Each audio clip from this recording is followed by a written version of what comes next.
Mang bát nhã ba la mật đa tâm kinh quán tự tại Bồ Tát hành thanh bát nhã ba la mật đa thời chiếu kiến ngũ uẩn giai không độ nhân thiên khổ ánh sai lợi tự sanh bằng gì không không bằng gì sanh sanh tương thì không thọ diệu bộ như thị xa lợi tự thị chư pháp không tướng ác sanh bất diệu không có văn tình bất tăng các dâm thì cố ông trung vô sắc vô tội tướng hành tướng vô nhà nhị tỷ thiệu tăng ý vô sắc thanh hương vị xúc pháp vô nhà giới này trí vô yến tân giới vô vô minh diệu vô minh tầng này trí vô lão tứ diệt vô lão tứ tăng vô cố tập diệt đạo vô trí diệt vô đăng dị vô sở đánh cứu vô đề tăng tội ma nhãn ma la bằng đa uống không vô quay ngày vô quay ngày vô vòng vô hiện ly hiện đạo mộng tượng cứu cánh nhân bàn tam thế như phật y bát nhã ba la mật đa cố đắc a nậu đa la tam miệu tam bồ đề cố tri bát nhã ba la mật đa tỷ đại thần chú tỷ đại minh chú thị vô ứng chú thị vô đen nén chú đen đời hiện thiên cố chân thị vắng hương thị bát nhã ba la mật đa chú thương thiên chú yến đen đe ba la tây đe bồ đề tam bại an đe ba la tây đe bồ đề tai an đe ba la tây đe bồ đề tam bại an tự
We now have for you Himalayan Mahayana Buddhist chanting, invoking the enlightened forces.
We are very happy to have with us in our midst our guest of honor, Honorable Minister for Tourism, Culture and Civil Aviation, Dr. Mahesh Sharma.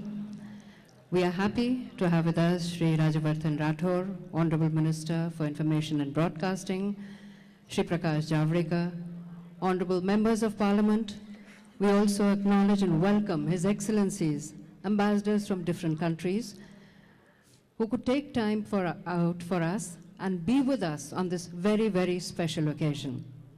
अब मैं धर्माचार्य शांतम सेठ से निवेदन करती हूँ कि आप कृपया धर्म वचन दें।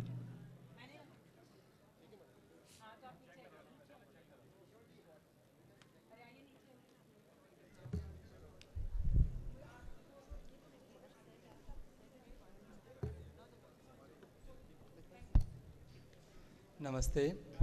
Namo Buddha. I'm very grateful that and very happy that we are celebrating the Buddha's birthday, the Buddha's Nirvan Day, and the Buddha's Mahaparinirvan Divas. The Buddha, who was arguably the greatest human being that has lived on this earth,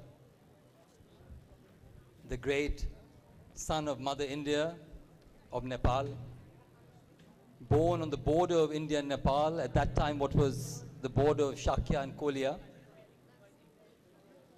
and growing up in a privileged way, and then moving south to meet the great teachers of the time in Bodh Gaya, in Rajgir, in Vaishali, and then sitting under the tree and gaining an awakening, an understanding, a deep insight that has continued till today to give us freedom, to give us happiness. And what did he do when he was sitting under the tree? I think when I go on pilgrimage, when I go and sit under the tree like the Buddha did, I look at the leaf sort of floating in the sky, a leaf like this, the Bodhi leaf. And when he looked deeply into this leaf, I think what he saw was in the leaf the sunshine, the rain, the cloud, everything. We could not have the rain without the cloud. We could not have the chlorophyll without the sunshine, the oxygen. He saw mind, time, space, everything in this tree, in this leaf. And as he realized that this interdependent nature, the reality of non-separation between everything that exists because of everything else, he realized that that is our own nature too. His own nature. And that was the awakening of the Buddha. The understanding that there is no such thing as an independent existence, no separation, and that we are made of our ancestors, our culture, the earth. And in that realization, he awakened to the awakening of what we call the Buddha. And then he developed what we now know as the Eightfold Path, a way of teaching, a way of understanding, a way of sharing how we can all become the Buddha. 45 years on, he walks along the Ganga, along the Gangetic plain, teaching. And at the end of his life, on the last night, on the last evening of his life, there's an ascetic called Shubhada who comes and says, you know, I've heard there are many teachers, whether it's Mahakali Goshala, or whether it's Nigata Nagaputa, or Sanjaya Belaputa, who is enlightened? They all claim to be enlightened. And of course, the Buddha says it is not important who is enlightened. What is important is that you can awaken. Okay, what is important is that you can awaken, you can be enlightened, and you have to practice the Eightfold Path. And this is what the Buddha taught. And then Subhadra becomes a disciple and gets enlightened soon after. And then the Buddha lies down under the sal tree.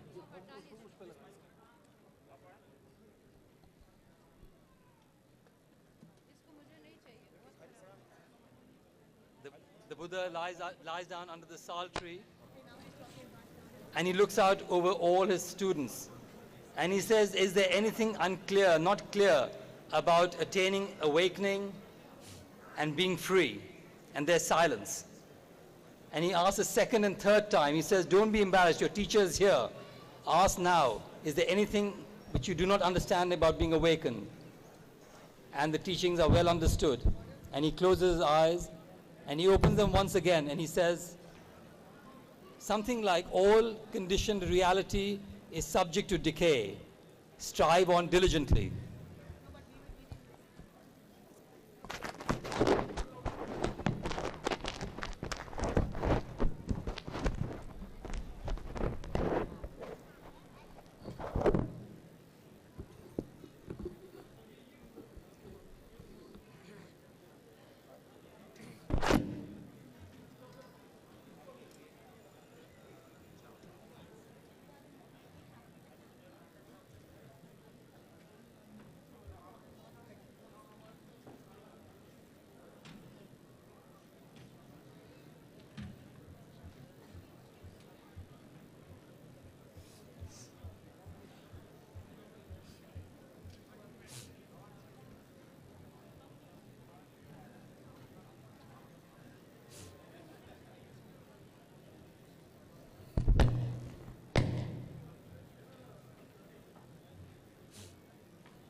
Breathing out. Can you hear me? It's clearer now? Breathing in. Breathing out. Is it better now? Can I speak? So, I don't know if you can hear me now. Is this better? ठीक है, Guruji? आवाज आ रही है? हाँ. Anyway, I would repeat that I'm very grateful to the government of India, the IBC, to really bring together the understanding and the veneration of the greatest son of India, the Buddha, and to have the Minister of State for Culture and Tourism here, the Minister of Information and Broadcasting, the Minister of Home, soon the Prime Minister, to really venerate and to understand the importance of this heritage of India, the Buddhist heritage, which has now in a way been the greatest export of India and has really permeated the whole civilization of human civilization. So when the Buddha was really sharing his last words, he said the most important thing is then to practice the understanding of interbeing, interdependence, what we know as Patit Samutpad, and also the understanding that everything that is born will one day die. But if you awaken to the Buddha nature, you will realize that there is no such thing as birth and death.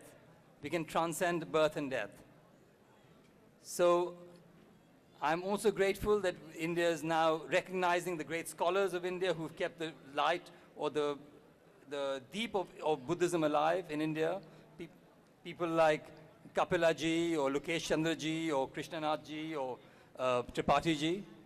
And I thought that what we would do now is just to have a very short meditation, maybe 9 or 10 breaths, and I will invite the bell, and maybe we can close our eyes and just come back to our breathing. This is based on the Anapanasati Sutra, the awareness of breathing. All of us, our body is here, but our mind may be somewhere else, and it's how to control the mind. So I will just invite the bell, and then we will just come back to our breathing, and if you feel it's easier to put your hand on your stomach and close your eyes, we can do that.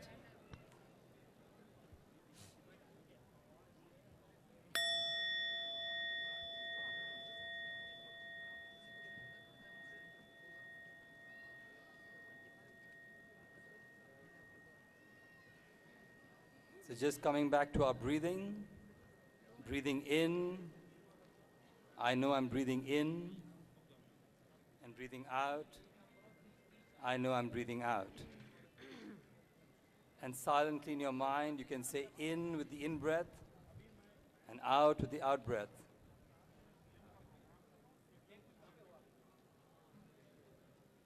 And you find it easier.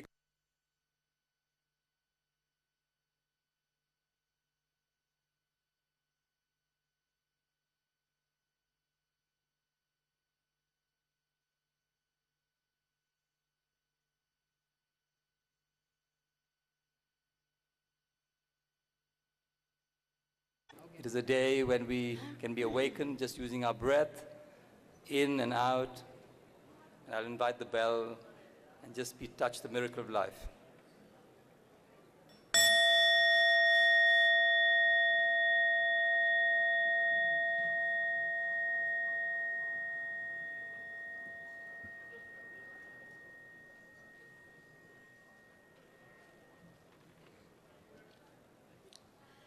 We take this opportunity to once again welcome all distinguished guests, honorable members of parliament, ambassadors and dharmacharyas from various countries.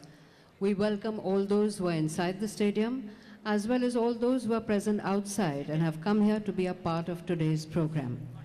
कई देशों के राजदूत, माननीय सांसद और विभिन्न देशों के धर्माचार्यों का जो इस आयोजन की शोभा बढ़ा रहे हैं, हम आप सबका स्वागत करते हैं। हम स्वागत करते हैं उनका जो स्टेडियम के अंदर हैं और जो बाहर हैं, सभी का स्वागत करते हैं। हम क्षमा चाहते हैं कि अंदर जगह नहीं है और आप बाहर से ही LCD स्क्रीन्स पर इस कार्यक्रम को देख रहे हैं, लेकिन हम आपको बताना चाहेंगे कि आप सभी इस कार्यक्रम का अहम अंग हैं।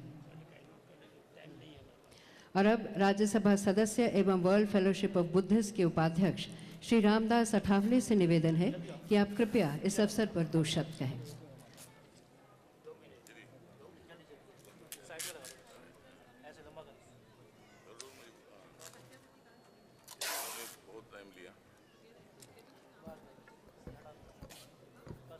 महामानव तथागत गौतम बुद्ध जी का ये अंतर्राष्ट्रीय जो उनका जन्म दिवस है, पूर्णिमा दिवस है, यहाँ गवर्नमेंट ऑफ इंडिया की तरफ से मनाया जा रहा है और गवर्नमेंट ऑफ इंडिया के कल्चरल डिपार्टमेंट की ओर से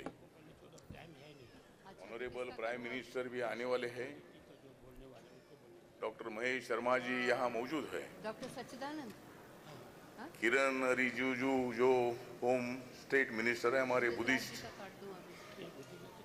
और आज मैं भारत सरकार को बधाई देना चाहता हूँ, नरेंद्र मोदी साहब को बधाई देना चाहता हूँ कि उन्होंने मतलब जहाँ नेपाल गए, जगह जगह पर बुद्धिस्ट कंट्री में गए और उन्होंने बुद्धा के बारे में बहुत ही अच्छी भूमिका रखी है और आज के प्रधानमंत्री जी अपनी भूमिका रखेंगे। एक तो हमारी मांग इतनी है कि जो महाबोधि सोसाइटी का जो बुद्ध विहार है तो वो मतलब हमारे बौद्धों के ताबे में देना चाहिए, इसी तरह की एक हमारी मांग है। और भारत देश जिस तरह बाबा साहब अम्बेडकर जी ने सर्वधर्म समभाव की शिक्षा भारत के संविधान में दी है और सम्राट अशोका के बाद भारत में सबसे बड़ा धर्मांतरण डॉक्टर बाबा साहब अम्बेडकर जी ने किया है और हमें खुशी है कि बाबा साहब अम्बेडकर जी ने संविधान लिखते वक्त सभी धर्मों को समान न्याय देने की भूमिका रखी है। भारत देश सभी धर्म सभी जातियों का भारत देश है और एक जाति ने दूसरे जाति के साथ अच्छा रहना चाहिए, एक धर्म के लोगों ने दूसरे धर्म के साथ अच्छा रहना चाहिए और इसी तरह मतलब हम लोग आगे बढ़ेंगे। और मुझे पूरा विश्वास है कि नरेंद्र मोदी जी के नेतृत्व में भारत को एक मजबूत भारत बनाने के लिए बुद्धा की जो वैचारिक दिशा है, अगर आपको नहीं चाहिए युद्ध तो आपको स्वीकारना होगा गौतम बुद्ध, और इसीलिए हम शांति के मार्ग से, प्रज्ञाशील करुणा के मार्ग से बहुजन हिताय बहुजन सुखाय को आगे ले जाएंगे। अत्यदीप भव तू स्वयं प्रकाशित हो, और ये बुद्ध की जो नीति है, ये नीति हर एक आदमी को मानवता सिखाती है, शांति सिखाती है और उसी तरह हम सब लोग आगे बढ़ेंगे। और मैं महेश शर्मा जी को नम्र निवेदन करूंगा कि हर साल इसी तरह का प्रोग्राम यहाँ हो और गौतम बुद्ध की जयंती मनाने का जो प्रोग्राम है, ये प्रोग्राम आपके कल्चरल डिपार्टमेंट की तरफ से आपने लिया है। मैं भारत सरकार का हार्दिक आभार व्यक्त करता हूँ और हम सब लोग मिलकर आगे बढ़ेंगे, एक दूसरे को साथ देते देते आगे बढ़ेंगे। गौतम बुद्ध की विचारधारा लेकर हम आगे बढ़ेंगे और सम्राट अशोका की याद, गौतम बुद्ध की याद, बाबा साहब अम्बेडकर जी की याद हम हमेशा करते रहेंगे। इन्हीं शब्दों के साथ मैं यहाँ ज़्यादा वक्त ना लेते हुए मैं भारत सरकार का फिर एक बार हार्दिक आभार व्यक्त करता हूँ और इतना ही बताना चाहता हूँ कि हम सब लोग मिलकर भारत को मजबूत करेंगे, भारत में समानता लाने का काम करेंगे, भारत में जो विषमता है उसको खत्म करेंगे और हम बलशाली भारत बनाने के लिए हम आगे बढ़ेंगे। इन्हीं शब्दों के साथ मैं फिर एक बार यहाँ महामानव तथागत गौतम बुद्ध की याद करता हूँ, डॉक्टर बाबा साहब अम्बेडकर जी की याद करता हूँ और मेरे 2 शब्द खत्म करता हूँ। जय भीम, जय भारत, जय बुद्ध। दिल्ली के लोकसभा सांसद तथा all India confederation of SC/ST organisations के अध्यक्ष श्री उदित राज से निवेदन है कि आप कृपया अपने संबोधन के लिए पधारें।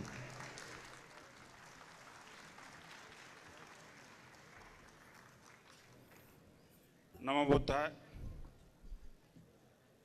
आज भगवान गौतम बुद्ध की जयंती भारत सरकार के द्वारा भारत में मनाई जा रही है। यह अपने आप में बहुत बड़ी बात है। पहले बार भारत सरकार भगवान गौतम बुद्ध की जयंती ऑफिशियली सेलिब्रेट कर रही है।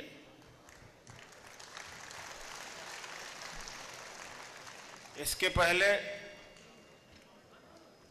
1-2 प्रयास हुए थे, लेकिन उसे यह नहीं कहा जा सकता कि भारत सरकार के द्वारा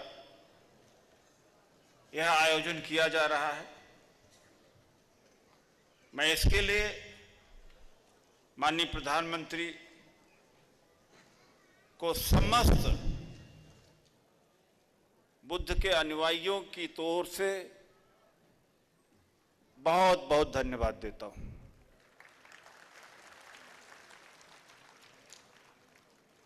यह धर्म इसी धरती पर पनपा, पैदा हुआ, पनपा, फूला, पूरे दुनिया में गया। अब यह फिर से लौट रहा है। लौटना भी नहीं कहूंगा, यह धर्म इस मिट्टी का है ही है। इस मिट्टी में फिर से तेजी से पनप रहा है और भगवान गौतम बुद्ध ने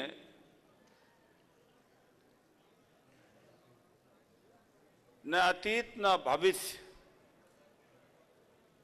इसके ऊपर ध्यान आकर्षण नहीं किया। उनके सामने दुख था, sorrow. If there is a sorrow, there is a cause.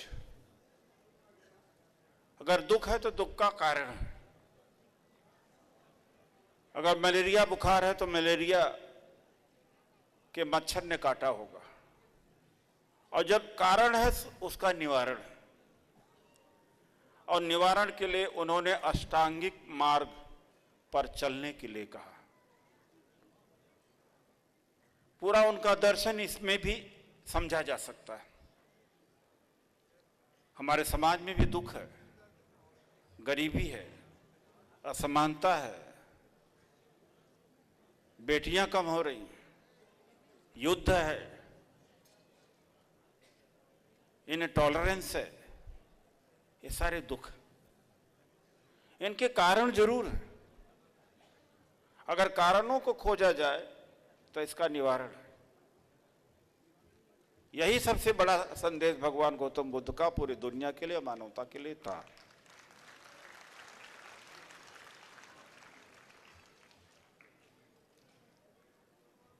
बाबा साहब डॉक्टर भीमराव अंबेडकर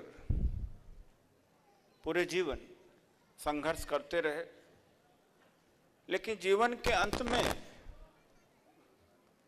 लाखों लोगों के साथ बौद्ध धर्म की दीक्षा ली 14 अक्टूबर 1956 में। उन्होंने कहा था बौद्धमय समाज बनाएं, भारत बनाएं। उसका मतलब यह था कि समाज में जो ऊंच नीच, भेदभाव, जाति पात है, इसके मिटाने का प्रयास था। और ये जब मिटती है तो हमारा देश सशक्त राष्ट्र बनता है, सुपर पावर बनता है, सबसे खुशहाल बनता है। उसके पीछे सपना, सोच यही थी, न कि किसी विशेष जाति, यहां तक कि दलित के लिए थी। वो अलग बात, जो सबसे ज्यादा दुखी थे उनके बारे में किसी को भी सबसे ज्यादा चिंता करना चाहिए, चाहे जिस जाति या वर्ण में पैदा हुआ हो। जैसे एक घर में अगर कोई बीमार, तो पूरे परिवार की जिम्मेदारी होती है, मुखिया की जिम्मेदारी होती है कि बीमार का ज्यादा ध्यान दे। उसी तरीके से उन्होंने दलितों के बारे में अगर ज्यादा कहा तो एक भारतीय के नाते कहा, यह नहीं कि केवल दलित के नाते उन्होंने कहा।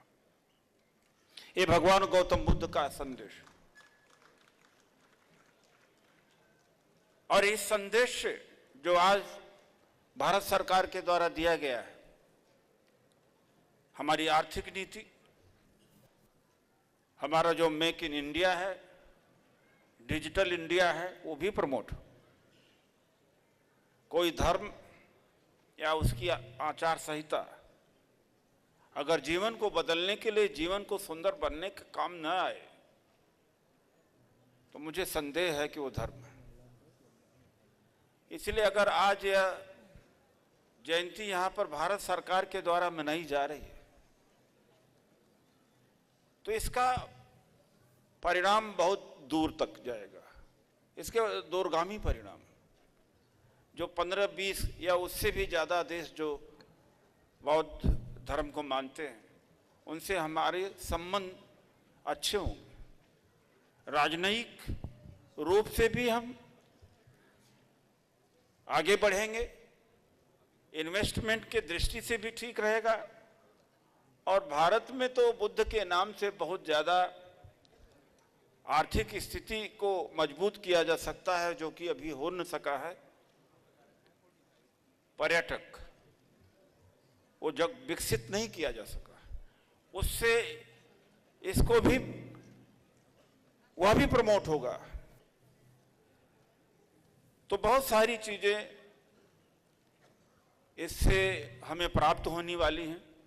मैं अंत में यही आपसे कहूंगा कि हम सब लोग अगर वापस जाएं एक संदेश के साथ कि दुख है, हमारे समाज में दुख है, तो दुख का कारण जरूर खोजना। बिना कारण कोई चीज पैदा नहीं होती है। ये जो काजल थियरी है भगवान गौतम बुद्ध की, इट्स अ वेरी साइंटिफिक, तर्क संगत है। और अंत में गृह मंत्री किरेन रिजिजू जी को और लामा लोमसंग जी को और जो हमारे कन्फेडरेशन के तमाम साथीगण हैं, शेषाद्रिचारी आदि, सबको मैं धन्यवाद देता हूं। ये हमारे सहयोगी गण हैं जिन्होंने मुझे शामिल किया इसमें। इन लोगों के प्रयास से यह सुंदर कार्यक्रम यहाँ हो रहा है। इन्हीं शब्दों के साथ मैं अपनी बात को समाप्त करता हूँ। अब से थोड़ी ही देर बाद माननीय प्रधानमंत्री तालकटोरा इंडोर स्टेडियम में पधारेंगे और भगवान बुद्ध का नमन करते हुए दीप प्रज्वलित करेंगे। फिर नेपाल और भारत में आए विध्वंसकारी भूकंप में शिकार हुए लोगों की याद में मौन रखा जाएगा।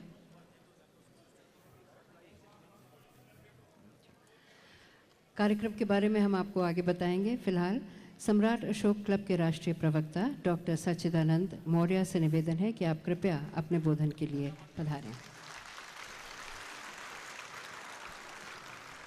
सबसे पहले मैं परम पावन पर्व बुद्ध पूर्णिमा के अवसर पर उपस्थित इंटरनेशनल बुद्धिस्ट कन्फेडरेशन के सेक्रेटरी जनरल परम पूज्य धम्म गुरु लामा लोपजंग, पूज्य भिक्षु संघ एवं मुख्य अतिथि के रूप में आने वाले हमारे लोकप्रिय प्रधानमंत्री माननीय नरेंद्र मोदी जी एवं उपस्थित सभी गणमान्य विद्वान, स्वजन, माताओं एवं बहनों, सबसे पहले मैं भारत की एकता, अखंडता एवं धार्मिक सहिष्णुता का प्रतीक अपने देश के राष्ट्रीय ध्वज का नमन करते हुए भारत का राष्ट्रीय धर्म ग्रंथ भारतीय संविधान का नमन करता हूँ। तत्पश्चात आज बुद्ध पूर्णिमा के अवसर पर विश्व की असभ्य मानवता को सर्वप्रथम सभ्यता का पाठ पढ़ाने वाले एक महान दार्शनिक, एक महान वैज्ञानिक, एक महान चिकित्सक, एक महान समाजशास्त्री और दुनिया के 100 महापुरुषों में प्रथम स्थान रखने वाले एक महान अर्थशास्त्री, मानववादी, प्रकृति धम्म के अन्वेषक शाक्य मुनि विश्व गुरु तथागत गौतम बुद्ध को सत बार नमन करता हूँ। तत्पश्चात धार्मिक सहिष्णुता के प्रवर्तक, सच्चे धम्म के उन्नायक, संसार में पहली बार सीमाओं की संकल्पना को तोड़कर भारत की सीमा के पार सुदूर देशों तक एक सार्वभौमिक लोक कल्याणकारी संस्कृति की बुनियाद रखने वाले वसुधैव कुटुंबकम के जनक विश्व विजेता सम्राट अशोक महान जी का नमन करता हूँ।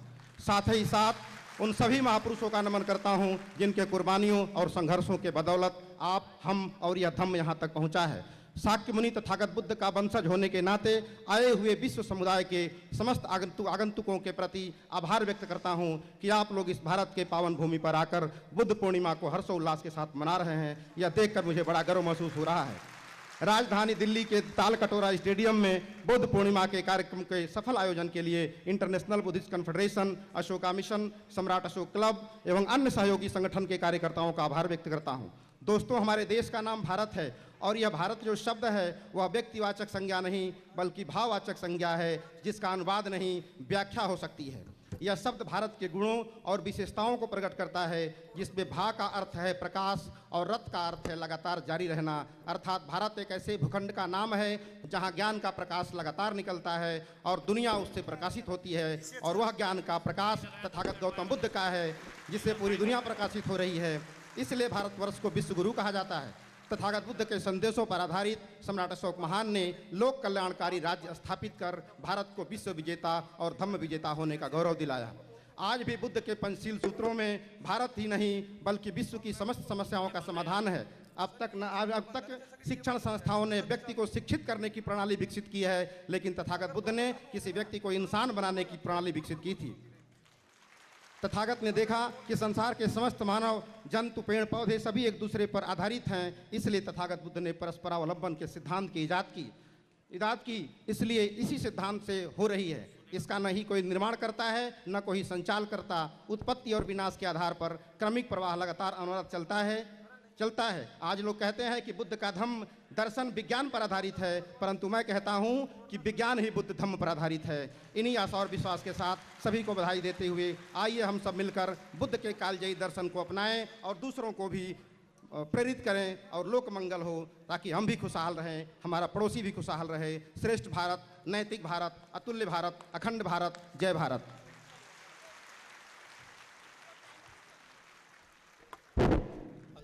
माननीय प्रधानमंत्री चल चुके हैं और कुछ ही क्षणों में यहाँ पधारने वाले हैं। हम आपको बताना चाहेंगे कि उनके आने पर यहाँ कार्यक्रम क्या होगा। आते ही वो भगवान बुद्ध का नमन करते हुए दीप प्रज्वलित करेंगे। फिर नेपाल और भारत में आए भूकंप में शिकार हुए लोगों की याद में मौन रखा जाएगा। तत्पश्चात मंच पर प्रधानमंत्री एवं विशिष्ट अतिथियों का स्वागत होगा।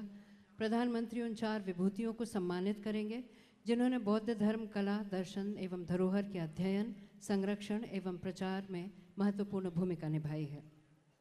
विशिष्ट अतिथियों एवं प्रधानमंत्रियों के संबोधन के पश्चात धन्यवाद ज्ञापन होगा। हम आपको ये भी बताना चाहेंगे कि आप सबके लिए नाश्ते का इंतज़ाम किया है। कार्यक्रम संपन्न होने के बाद बाहर जाते समय अपने फूड पैकेट ज़रूर ले लीजिएगा। ये भी बताना चाहेंगे कि जब तक हमारे मुख्य एवं विशिष्ट अतिथि परिसर या मंच से प्रस्थान न कर लें, आप सब अपने स्थानों पर ही रहें। Ladies and gentlemen, the Honorable Prime Minister has already left and will be arriving here any moment. Upon his arrival, he will light the butter lamp and pay obeisance to Lord Buddha. We will then observe silence in the memory of the victims of earthquake in Nepal, India and other regions. Our chief guest and guests of honor will be felicitated. This will be followed by honoring of 4 eminent personalities. After speeches, we will have vote of thanks. We once again take this opportunity to welcome all those. हम सब जो इस stadium के अंदर उपस्थित हैं उनका स्वागत करते हैं, और जो बाहर उपस्थित हैं, जो यहाँ जगह कम पड़ गई है, बाहर बैठकर LCD स्क्रीन्स पर ये कार्यक्रम देख रहे हैं, इस कार्यक्रम का जो अहम अंग है, हम उनका भी इस सभागार में स्वागत करते हैं।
हमारे जो भी अतिथि बाहर बैठे हैं उनके लिए टेंट वहाँ लगा है। उनसे निवेदन है कि आप चाहें तो आप टेंट में भी बैठ सकते हैं जाकर, वहाँ एलईडी स्क्रीन्स लगे हैं और आपके लिए जलपान का भी इंतज़ाम है वहीं पर।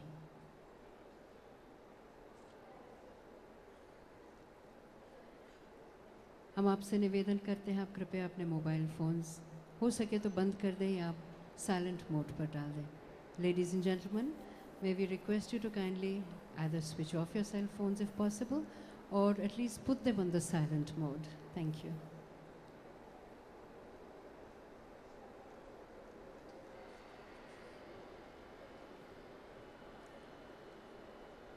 एक छोटा सा निवेदन, माननीय प्रधानमंत्री बस आते ही होंगे, उनके आगमन पर आपसे निवेदन है कि खड़े होकर ताली बजाकर उनका स्वागत करें।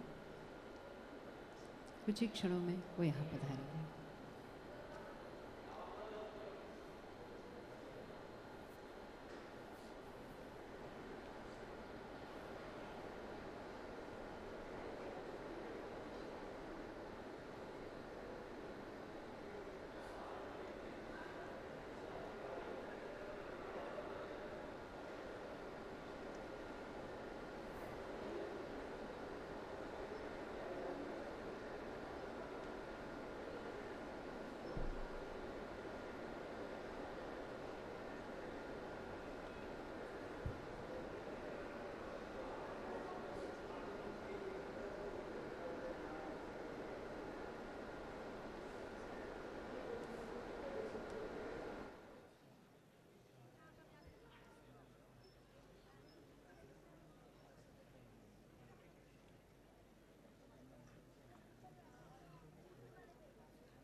माननीय प्रधानमंत्री तालकटोरा स्टेडियम के परिसर में पहुंच चुके हैं।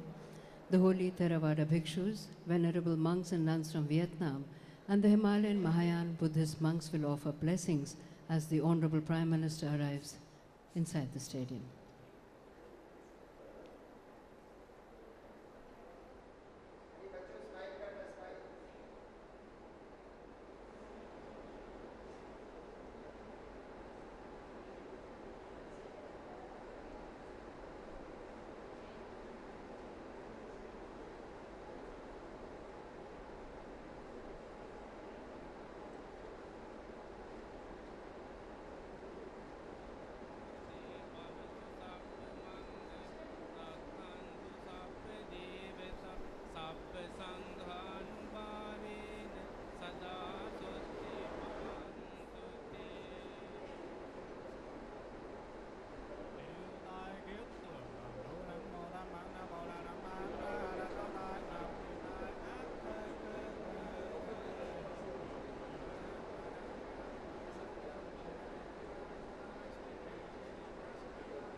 बुद्ध पूर्णिमा के अवसर पर आयोजित इस कार्यक्रम में माननीय प्रधानमंत्री श्री नरेंद्र मोदी जी, माननीय प्रधानमंत्री भगवान बुद्ध का नमन करते हुए आपने दीप प्रज्वलित किया। आज आपके साथ मंच पर उपस्थित हैं गृह राज्य मंत्री एवं आयोजन समिति के अध्यक्ष श्री किरण रिजिजू, केंद्रीय पर्यटन, संस्कृति एवं नागरिक उड्डयन राज्य मंत्री डॉक्टर महेश शर्मा तथा श्रद्धेय Lama Lobsang, convener organising committee. हाल ही में नेपाल, भारत तथा अन्य क्षेत्रों में विध्वंसकारी भूकंप की वजह से चारों ओर तबाही के साथ साथ हजारों लोगों की जान गई। मृतकों की आत्मा की शांति की प्रार्थना करते हुए हम 1 मिनट का मौन रखेंगे।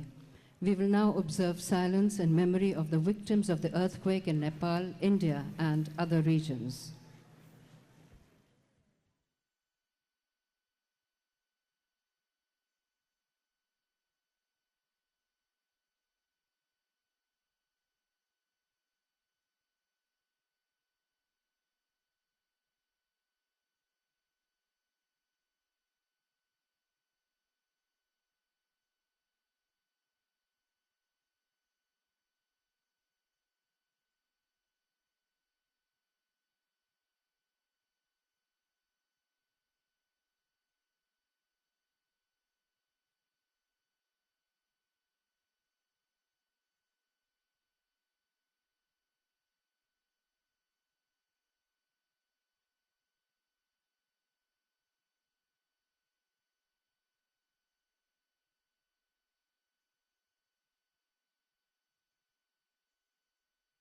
Thank you.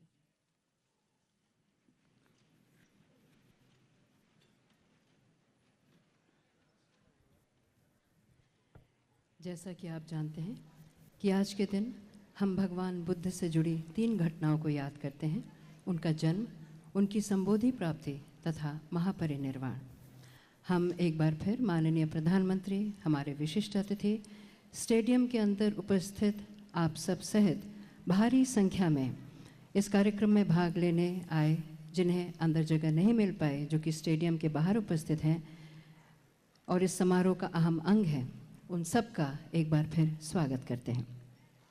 We once again welcome all distinguished guests, honorable members of parliament, excellencies, the ambassadors and the venerable dharmacharyas from various countries. We welcome all those who are inside the stadium as well as all those who are present outside and have come here in large numbers to be a part of today's program. Buddha ही बुद्ध है हर जगह हर समय, वो सिद्ध है, वो सिद्ध है। इस पुण्य अवसर पर पहले प्रस्तुत है Mahabodhi international meditation centre Leh Ladakh के विद्यार्थियों द्वारा ये गीत।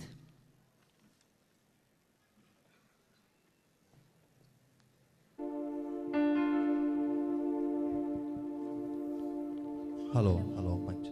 हेलो।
बसता वो गुणवान है, मन में तुम्हारे बसता वो गुणवान है। संवित शिक्षा से करता जो शिलवान है, अहिंसा की ताकत से जो बलवान है, अहिंसा की ताकत से जो बलवान है, वो बुद्ध है, वो बुद्ध है, वो बुद्ध है। बुद्ध ही बुद्ध है, बुद्ध ही बुद्ध है।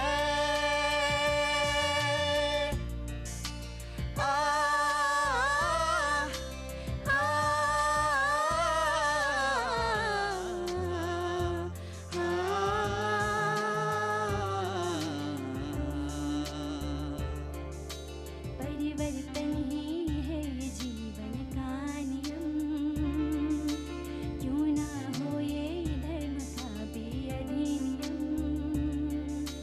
मैत्री प्रज्ञाशील हो जिसमें सदैव तन मन पर संयम, कर पूजा सद्गुणों की नादा,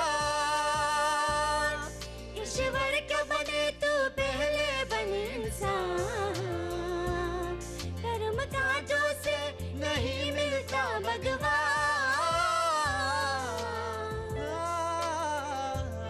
चमत्कार नहीं दुनिया में तू मान, मानव सेवा ही तुझसे नित बांध है, मानव सेवा ही तुझसे नित बात है। वो बुद्ध है, वो बुद्ध है, वो बुद्ध है।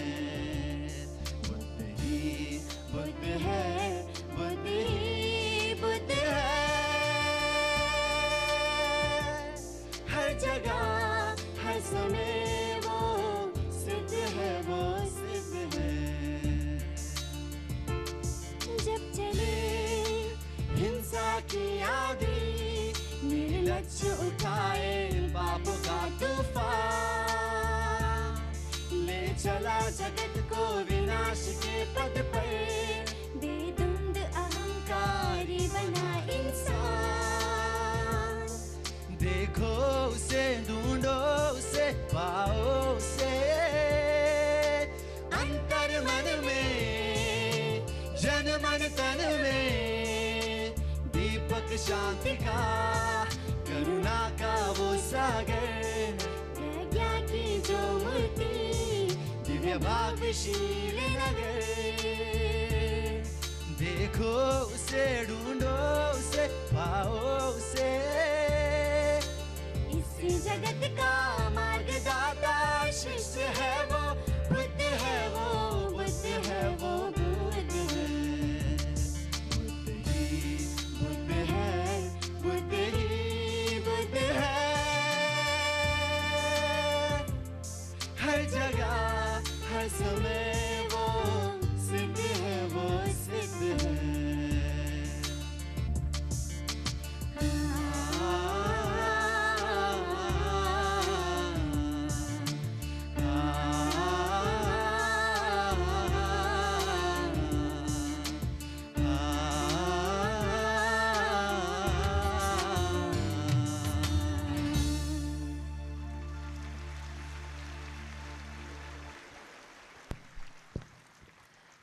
हम अपने मुख्य एवं विशिष्ट अतिथियों का स्वागत करना चाहेंगे। गृह और राज्य मंत्री तथा आयोजन समिति के अध्यक्ष श्री किरण रिजिजू से निवेदन है कि आप कृपया माननीय प्रधानमंत्री का अभिनंदन करें। अभिनंदन किया जाएगा भगवान बुद्ध की प्रतिमा से, statue of lord Buddha as a memento. Acharya Shantideva कृत पुस्तक बोधि चार्यावतार, जो कि संस्कृत, तिब्बती और हिंदी में लिखी गई है। A book, Bodhi Charyaavatar, in 3 languages, and an original Thangka painting.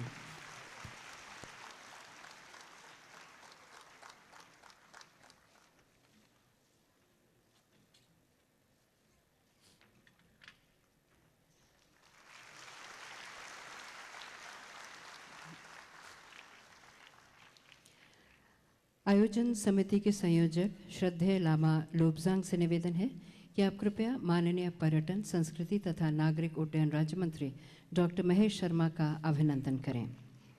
Welcoming the guest of honor, Dr. Mahesh Sharma, is the Venerable Lama Lobsang. He is being welcomed with a memento, which is a statue of Lord Buddha.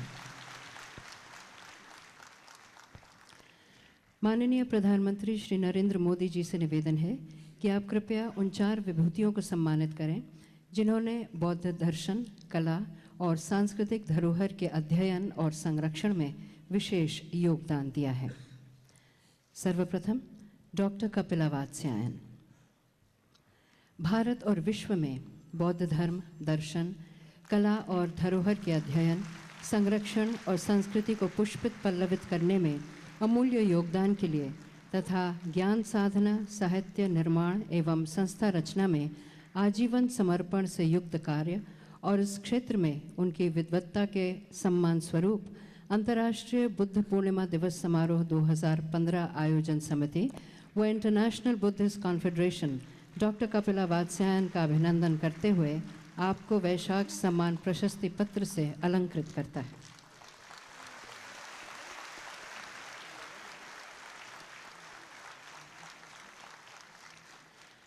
Doctor Lokesh Chandra. Doctor Lokesh चंद्र वैदिक काल, बौद्ध धर्म और भारतीय तथा एशियाई कला और संस्कृति के अत्यंत ही महत्वपूर्ण और बहुचर्चित समसामयिक विद्वान हैं। Dr. Lokesh Chandra is among the foremost contemporary scholars of the Vedic period and of Tibetan, Mongolian and Sino-Japanese Buddhism.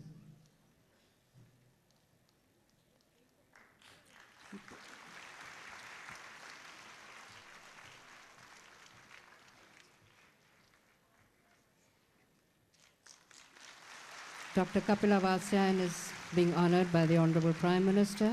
She is a renowned art historian and a leading scholar and authority on classical Indian dance, art and culture.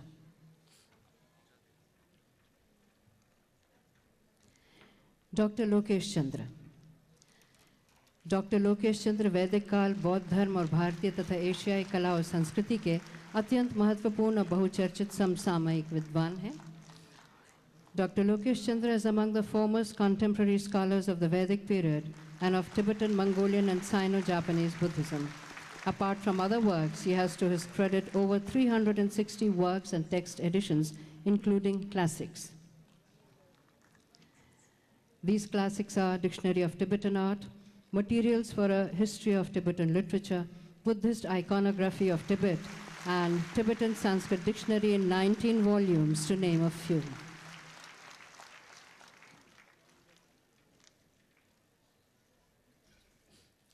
Professor Ram Shankar Tripathi.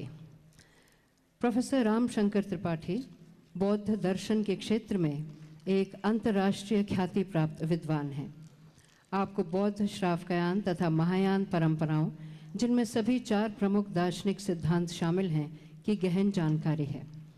Professor Ram Shankar Tripathi is a widely acknowledged as leading authority on Buddhist philosophy and Buddhist Theravada and Mahayana traditions, comprising all its 4 major schools.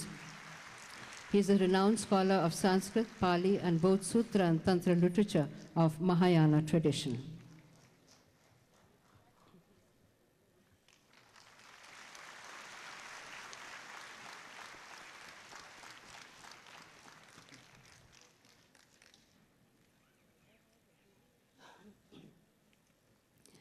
Professor Krishnanath.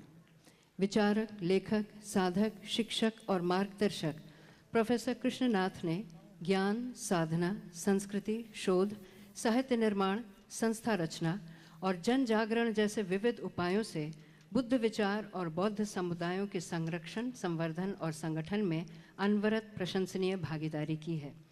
वे वाराणसी से पधार चुके हैं, परंतु अस्वस्थ होने के कारण Talkatora stadium में नहीं आ पाए।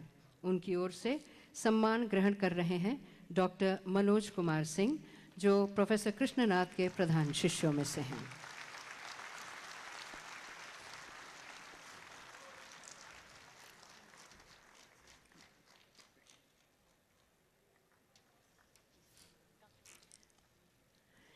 माननीय गृह राज्य मंत्री तथा आयोजन समिति के अध्यक्ष श्री किरण रिजिजू से निवेदन है कि आप कृपया अपने स्वागत भाषण के लिए पधारें। May I request Shri Kiran Rijiju, Honorable Minister of State for Home Affairs and Chairman of the Organizing Committee, to kindly render the welcome address. माननीय भारत के प्रधानमंत्री नरेंद्र मोदी जी, आज के इस समारोह के मुख्य अतिथि, हमारा सरकार में सहयोगी, आज के सम्मानित अतिथि, केंद्र में पर्यटन, संस्कृति और नागरिक उड्डयन के राज्य मंत्री doctor Mahesh Sharma ji, international Buddhist confederation के secretary general venerable Lama Lobsang जी, यहाँ पे आए हुए केंद्र के मंत्री, सांसदगण और अलग अलग देशों से यहाँ आए हुए राजदूत, उच्चायुक्त और एम्बेसीज के प्रतिनिधि करने वाले जितने भी यहाँ मौजूद हैं, यहाँ मौजूद भिक्षुओं, धर्मगुरुओं और भाइयों और बहनों, आज मैं बहुत ही मन से, बहुत ही खुशी और उल्लास के साथ प्रधानमंत्री जी का स्वागत करना चाहता हूं कि आपके आने से हमारे अंतर्राष्ट्रीय बुद्ध पूर्णिमा दिवस हम मना रहे हैं, उसका मान और सम्मान आपके मौजूदगी से बड़ा है।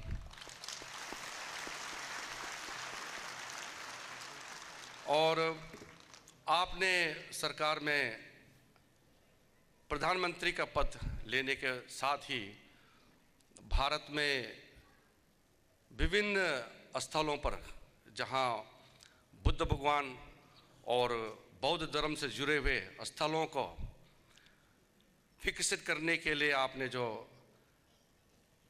पर्यटन मंत्रालय के माध्यम से हो या सांस्कृतिक मंत्रालय के माध्यम से हो, आपने जो कदम उठाया है वो पूरे सिर्फ बौद्ध ही नहीं, विश्व के पूरे देश में इसका चर्चा हुआ है, क्योंकि भारत ये बौद्ध का देश है। भारत ने दुनिया को ज्ञान और धर्म दिया है और इस देश में बुद्ध का संदेश देश और विदेश में पहुंचाया है और ये हमारा कर्तव्य बनता है, भारत देश का कर्तव्य बनता है कि उस संदेश को हम सिर्फ देश में ही नहीं, विश्व भर में पहुंचाने का आगे काम हम जारी रखें। आज के ये अवसर, ये तीसरी बार ऐसा अवसर है जिसमें भारत सरकार बौद्ध के महत्वपूर्ण 3 घटनाएं जो एक ही दिन पूर्णिमा के दिवस पर होता है। आज के दिन बुद्ध भगवान का जन्म, उनका संबोधि प्राप्ति और महापरिनिर्वाण होना, ये एक ही दिन में पड़ता है। और इस दिवस को 1956 में भारत सरकार के द्वारा व्यापक रूप से प्रसिद्ध बौद्ध स्थल बोध गया में मनाया गया था। उसके बाद वो 2550 होने के बाद फिर 2006 में 2550वीं जो महापरिनिर्वाण है वो हमने भारत सरकार के माध्यम से साल भर मनाया गया था, जिसका समापन कुशीनगर उत्तर प्रदेश में किया गया था। और आज ये तीसरी अवसर है, इसलिए मैं हमारे सांस्कृतिक मंत्री जी को मैं विशेष रूप से धन्यवाद देना चाहूँगा कि सांस्कृतिक मंत्रालय से हम मिल करके इसको एक एनुअल इवेंट जिसको हम हर साल मनाए सके, ये हमने निर्णय किया है। वैसे तो हम अपने अपने संगठन के माध्यम से अपने अपने क्षेत्र में विभिन्न प्रकार से हम इस दिन को, इस पवित्र दिवस को हम मनाते हैं, लेकिन सामूहिक रूप से सरकारी स्तर पर जो मनाने का हमने निर्णय किया है, मैं आशा करता हूं कि आने वाले हमेशा के लिए ये हमारा कार्यक्रम कंटिन्यूटी होते रहे। I am extremely grateful to all the excellencies, the ambassadors, the high commissioners, and the representatives of various embassies who have kindly participated in this International Buddha Purnima Divas. I heartily welcome you all on this occasion. हमारे विभिन्न देश के जो भिक्षुआ हैं, भिक्षुणियाँ यहाँ आए हैं और आपके आने से हम धन्य महसूस कर रहे हैं और आपके मौजूदगी और आपके मार्गदर्शन से हम बुद्ध भगवान का संदेश को आगे ले जाने का हम उम्मीद रखते हैं। मैं ज़्यादा समय नहीं लेते हुए अंत में प्रधानमंत्री जी, संस्कृति राज्य मंत्री जी और विभिन्न अलग अलग स्थलों से आए हुए भारत के अलग अलग बौद्ध के परंपराओं के संघों से आए हुए भिक्षुओं का, देश विदेश से जितने भी आप हमारे विशेष अतिथि के रूप में आप आए हैं, आप सबका पुनः मैं दिल से आपका स्वागत करते हुए मैं आशा रखता हूं कि आज के दिन जब हम इस स्टेडियम से बाहर जाएंगे, आज हजारों लोग इस स्टेडियम के बाहर भी लोग आए हैं, हम बुद्ध का संदेश, प्रेम और करुणा का संदेश है, इसको मन में लेते हुए हम यहाँ से वापस जाए। बहुत बहुत धन्यवाद।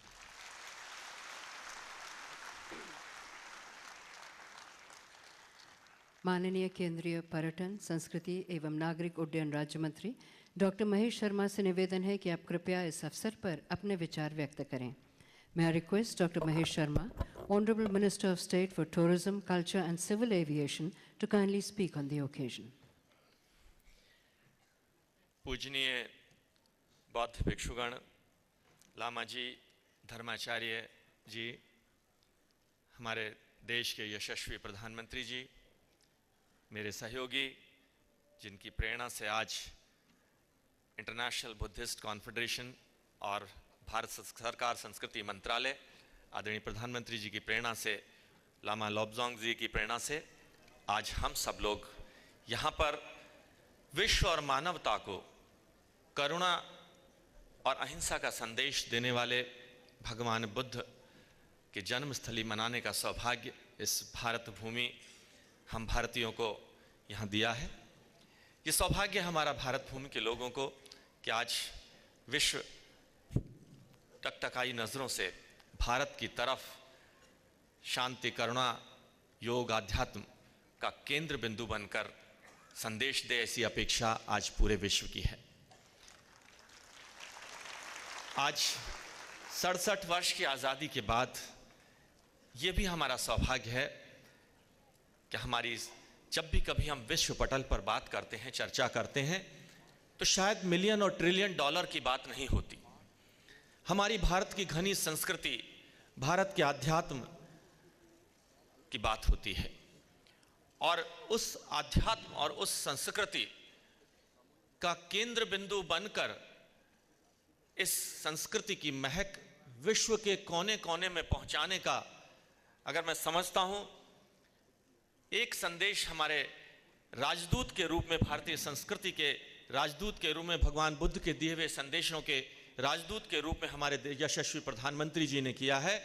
चाहे वो शपथ ग्रहण में सार्क देशों के लोगों की उपस्थिति, ब्रिक्स सम्मेलन, ऑस्ट्रेलिया, अमेरिका जैसे देशों की यात्रा और अब सेशल्स और अन्य कनाडा, अमेरिका जैसे देशों की यात्रा के माध्यम से हम ये महसूस करते हैं कि आज़ादी के बाद भारत और भारतीयता, भारतीय आध्यात्म, भारतीय बोध, भारतीय ज्ञान, भारतीय संस्कृति की महिमा उन ऊंचाइयों पर है जो आज से पहले शायद नहीं थी। मेरा ख्याल है आप सब लोग भी इसमें मुझसे सहमत होंगे।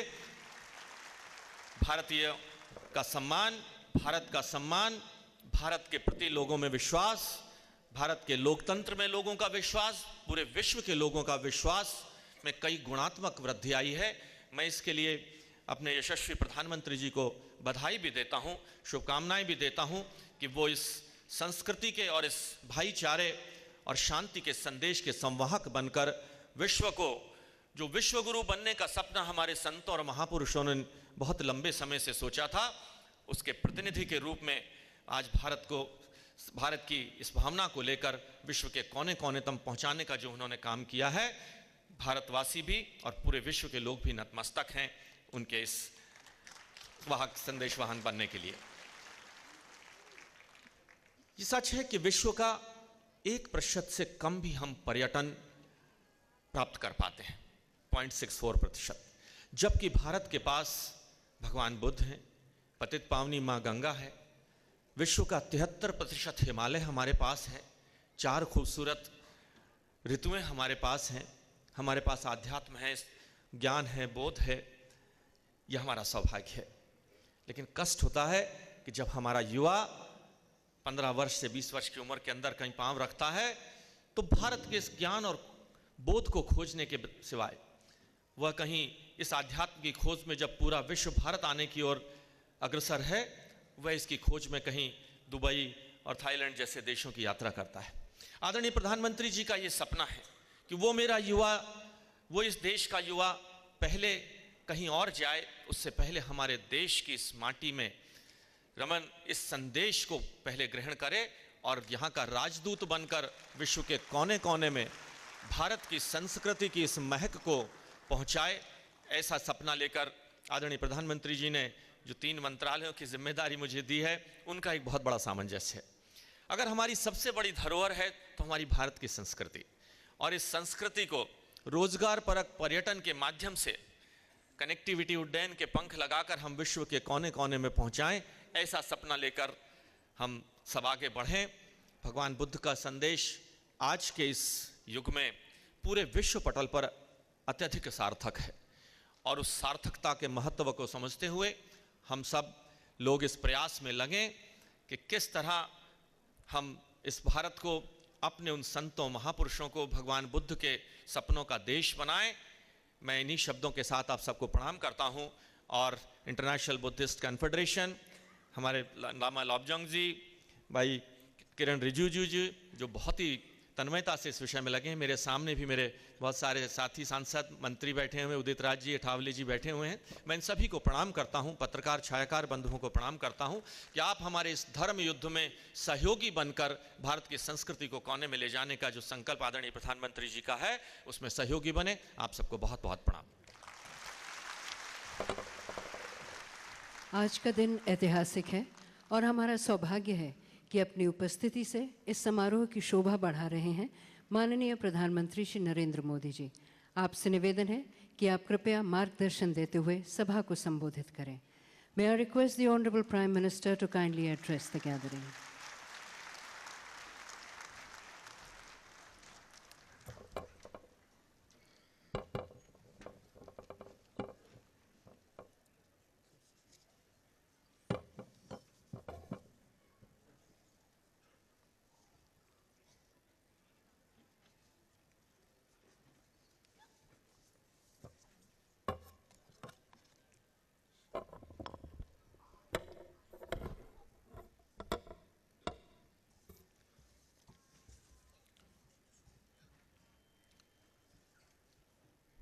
मंच पर विराजमान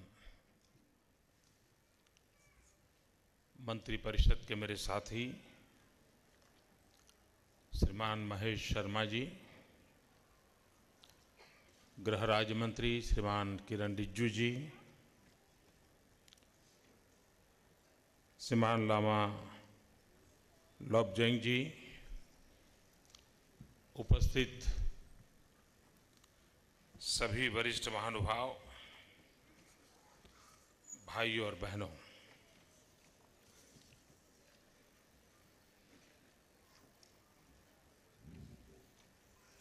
आज हम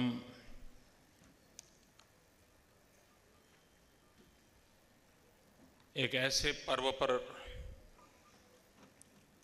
इकट्ठे हुए हैं जो एक प्रकार से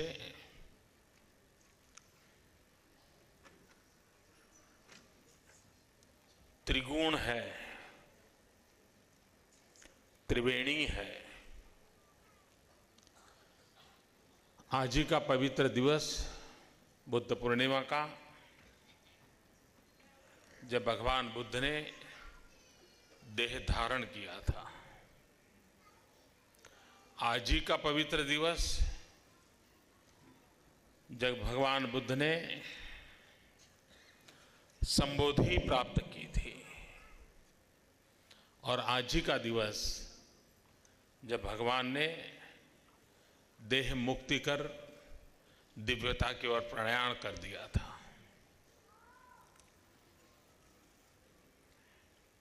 लेकिन आज हम इस उमंग भरे पर्व पर कुछ बोझिल सा भी महसूस करते हैं। बोझिल सा इसलिए महसूस कर रहे हैं कि जिस धरती पर भगवान बुद्ध का जन्म हुआ, वो हमारा सबका प्यारा नेपाल एक बहुत बड़े संकट से गुजर रहा है।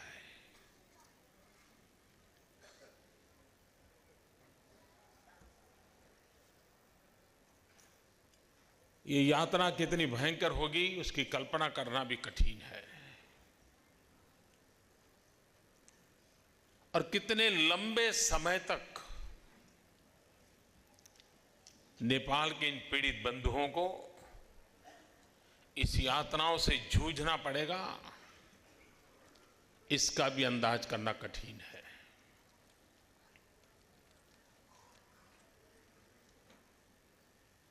लेकिन भगवान बुद्ध ने जो करुणा का संदेश दिया है, विश्व की मानव जात के लिए उस करुणा को जीने का एक मौका भी है। उसी करुणा से प्रेरित होकर के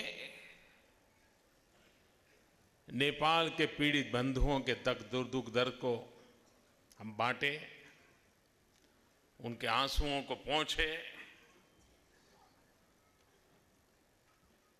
और उन्हें भी एक नई शक्ति प्राप्त हो। इसके लिए आज हम भगवान बुद्ध के चरणों में प्रार्थना करते हैं।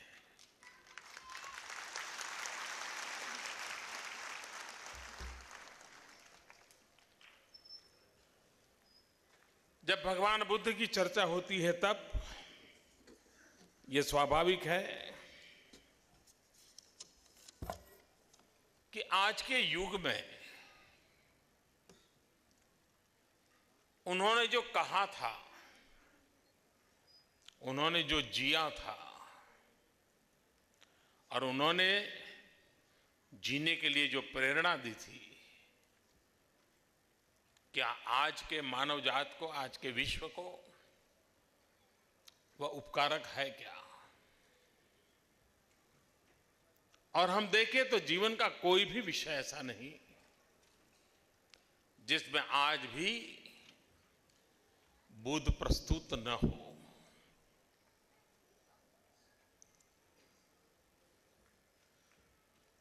अगर युद्ध से मुक्ति पानी है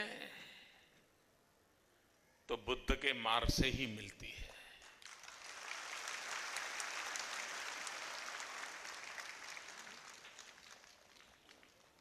कभी कभार लोगों का भ्रम होता है कि सत्ता और वैभव समस्याओं का समाधान करने के लिए पूर्ण होती है,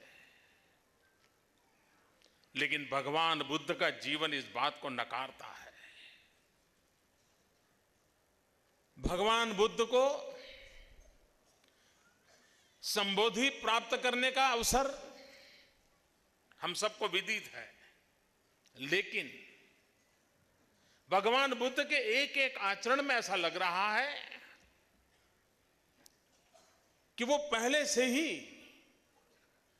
उनके मन की भूमि तैयार थी। बारिश आने के बाद, बीज बोने के बाद फसल होना ये हमारे ध्यान में होता है। लेकिन उस धरती की अपनी एक ताकत होती है, उसका अपना एक सामर्थ्य होता है, जो बाद में जब उर्वरा का रूप ले तब हमारा ध्यान जाता है। भगवान बुद्ध में लग रहा है कि जन्म काल से ही एक प्रकार से वो संबोधि को प्राप्त होकर के आए थे, और विधिवत रूप से संबोधि प्राप्त करने का अवसर जो दुनिया की नजर में कोई और था। वरना क्या कारण था कि जो व्यक्ति स्वयं राज परिवार में पैदा हुआ हो, जो व्यक्ति स्वयं युद्ध विद्या में पारंगत हो, जो व्यक्ति जिसके पास अपार सत्ता हो, अपार संपत्ति हो, उसके बाद भी मानव कल्याण के लिए यह पूर्ण नहीं है, कुछ और आवश्यक है, इससे भी परे कुछ ताकत है, और उस ताकत की ओर जाना अनिवार्य है। ये जब दृढ़ विश्वास भीतर होता है, कितना बड़ा कन्विक्शन होगा, कितनी बड़ी करेज होगी कि पल भर में ये सब कुछ छोड़ देना, राज वैभव, सत्ता, पैसे, सब कुछ छोड़ देना और निकल पड़ना। इन सबसे भी ऊपर कोई शक्ति है जो मानव के काम आएगी, मानव कल्याण के काम आएगी। ये विचार छोटा नहीं है। जब भगवान बुद्ध की तरफ देखते हैं, एक सातत्य नजर आता है, भीतर की करुणा उनके रोम रोम में प्रतिबिंबित होती थी, प्रवाहित होती थी।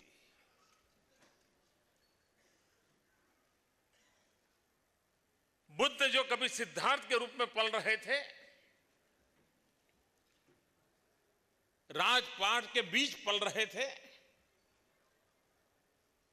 सिद्धार्थ और देवदत्त दो भाई शिकार करने के लिए जाएं,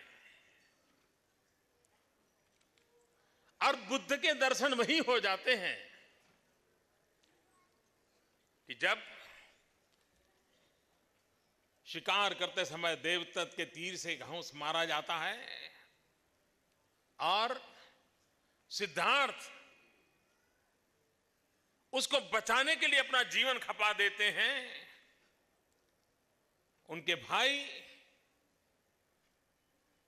शिकार करने के आनंद को लुटाने में मशगूल होना चाहते हैं, और तब अपने सगे भाई के प्यार वगैरह सब छोड़ करके अपने सिद्धांतों का रास्ता बचपन में एक बच्चा पकड़ लेता है और कहता है कि नहीं, मैं मारने नहीं दूंगा। अगर भीतर से करुणा प्रवाहित न हुई होती, अगर जीवन करुणा से प्रेरित न हुआ होता, प्रभावित न हुआ होता, तो यह घटना संभव नहीं होती।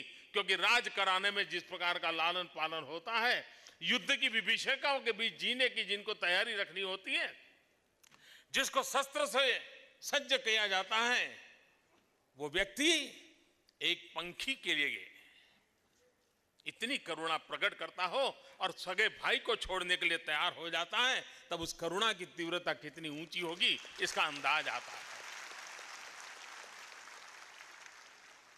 और यह भाव ही तो है, यही तो ताकत है जो उसको राजपाट छोड़ने के लिए प्रेरित करती है।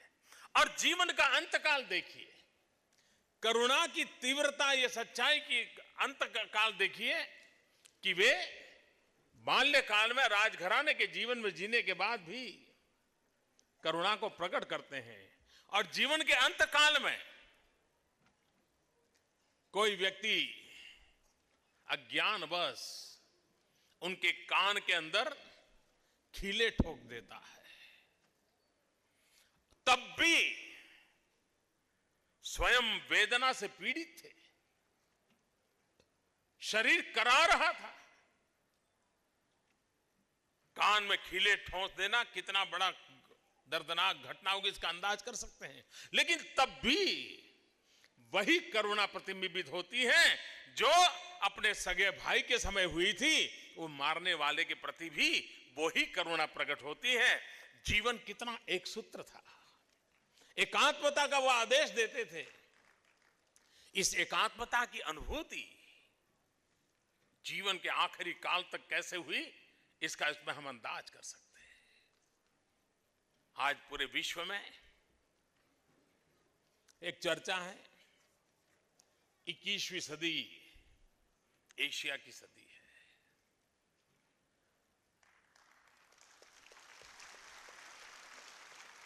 और इसमें कोई दुविधा नहीं, दुनिया में मतभेद नहीं। इस विषय में सब मानते हैं कि 21वीं सदी एशिया की सदी है। उसमें मतभेद हो सकता है किस देश की होगी, किस देश की नहीं होगी, लेकिन एशिया की होगी, इसमें कोई मतभेद नहीं है। लेकिन जिन लोगों ने 21वीं सदी एशिया की सदी की कल्पना की है, शायद उन्होंने एक पहलू की ओर नहीं देखा होगा। बुद्ध के बिना कभी एशिया की सदी 21वीं सदी नहीं बन सकती।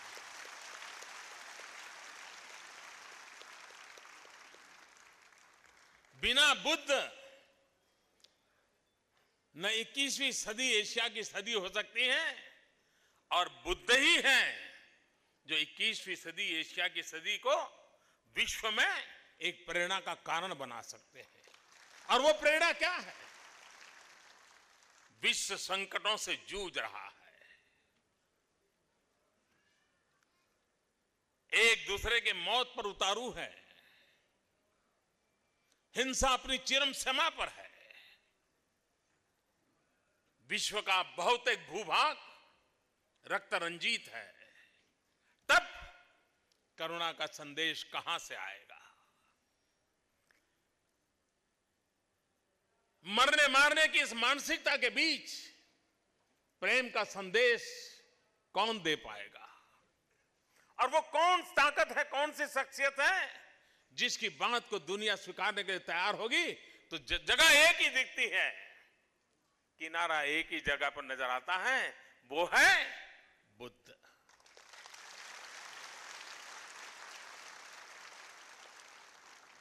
और इसलिए मानव जात जिन संकटों से गुजर रहा है, उसके लिए भी, विश्व को भी रास्ता दिखाने के लिए ये मार्ग है। अपने ही जीवन काल में कोई विचार इतना प्रभावी हो सकता है क्या? नहीं हो सकता है। दुनिया के ढेर सारे विचार प्रवाहों को हम देख लें, उस विचार के जनक के कार्यकाल में वो विचार न इतना फैला है, न इतना प्रभावित हुआ है। बाद में उनके शिष्यों के द्वारा फैला होगा, शासकीय व्यवस्थाओं की मदद से फैला होगा, लेकिन किसी व्यक्ति के जीते जी अगर वो नाम है तो एक ही नाम है विश्व के पूरे इतिहास में, वो है बुद्ध।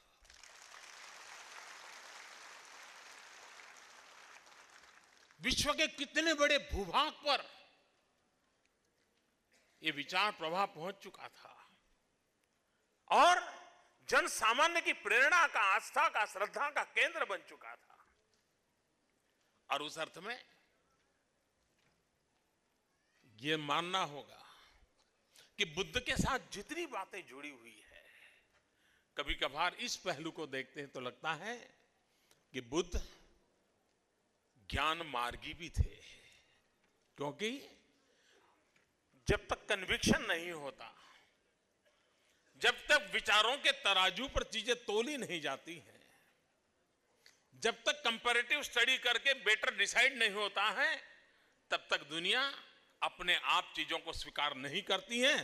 बुद्ध की बातों में ज्ञान मार्ग की ताकत थी, तभी तो विश्व ने उसको स्वीकार किया होगा, विश्व ने तराजू पर तौल करके स्वीकार किया होगा।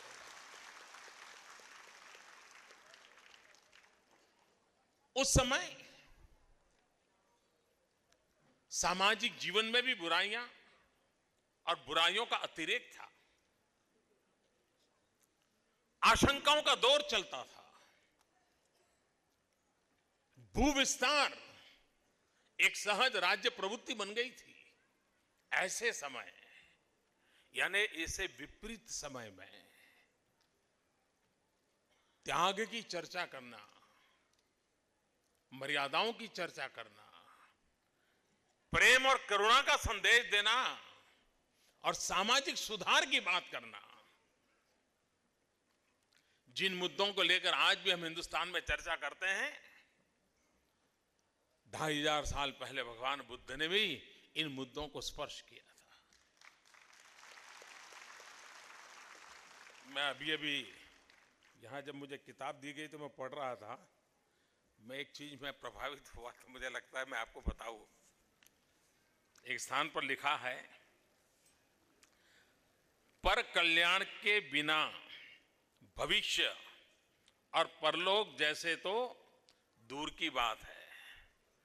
पर कल्याण के बिना भविष्य या परलोक के सपने से देखना है बहुत दूर की बात है। इसी जीवन की अर्थ सिद्धि भी नहीं हो सकती। मरने के बाद के सुख की बात छोड़ो, इस जीवन में भी सुख नहीं मिल सकता है। और फिर आगे कहा है, क्यों?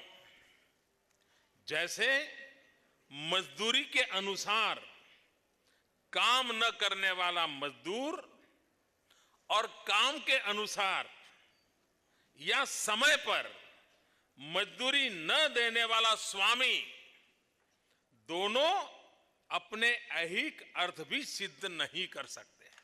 अब देखिए, दुनिया में जो लोग 1 मई मनाते हैं, पहली मई मनाते हैं, उन्होंने कभी कल्पना की होगी कि 2500 वर्ष पहले मजदूरों के संबंध में और मजदूरी के संबंध में भगवान बुद्ध क्या विचार रखते थे।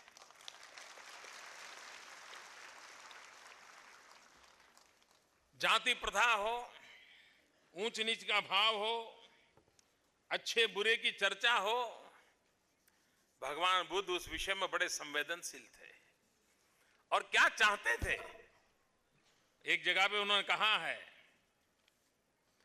दूसरों से अपमानित अल्प ओजस्वी लोग महान ओजस्वी बने। क्या इच्छा है? जो अपमानित होते हैं, अल्प ओजस्वी है, वे लोग महा ओजस्वी बने और धूप, हवा या परिश्रम से प्रेरित कुरूप लोग सुंदर बने।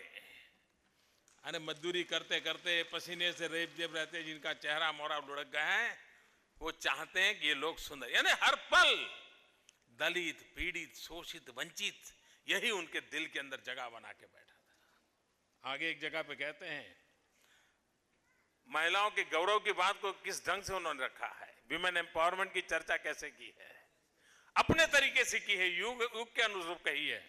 उन्होंने कहा है, इस लोक में जितनी स्त्रियां हैं वे अगले जन्म में पुरुष बने।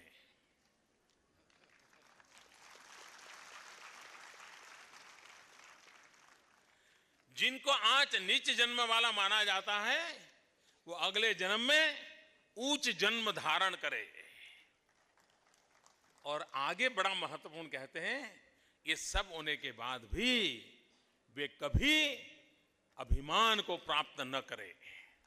आप देखिए, मैं तो ऐसे ही बैठे बैठे देख रहा था, लेकिन समाज के तरफ देखने का उनका रवैया क्या था? समाज में परिवर्तन चाहते थे, एक इवोल्यूशन चाहते थे, एक उत्क्रांति चाहते थे। व्यक्ति का जीवन भी ऊर्ध्वगामी पर जाए, समाज व्यवस्था भी ऊर्ध्वगामी हो, ये उनका प्रयास था। बुद्ध की समय अनुकूल संदेश यही था। एकला चलो रे ये परिणाम नहीं ला सकता है। वे संगठन के आग्रही थे और बाबा साहब आंबेडकर से भी यही मंत्र दुनिया को मिला है, संगठित होने का।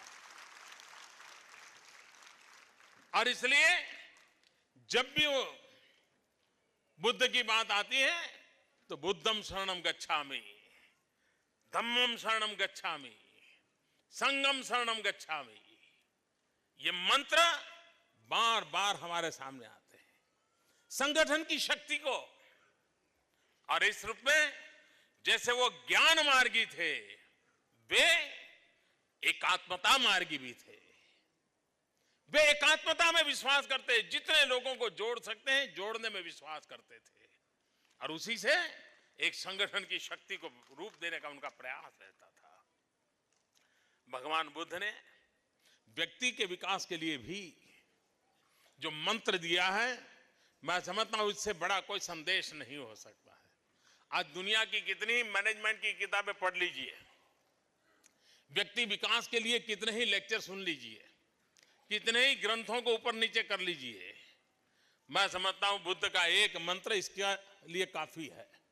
एक तराजू में व्यक्ति विकास के सारे विचार रख दीजिए, सारे ग्रंथ रख दीजिए, और दूसरे तराजू में भगवान बुद्ध का एक 3 शब्दों का मंत्र रख दीजिए, मैं समझता हूं तराजू बुद्ध की तरफ झुकेगा। वो क्या मंत्र था? व्यक्ति विकास का उत्तम मंत्र दिया था, अत्त दीपो भव। मैं समझता हूं कि अत्त दीपो भव से ऊपर व्यक्ति के जीवन के ऊर्ध्वगामी यात्रा के लिए और कोई रास्ता नहीं हो सकता है।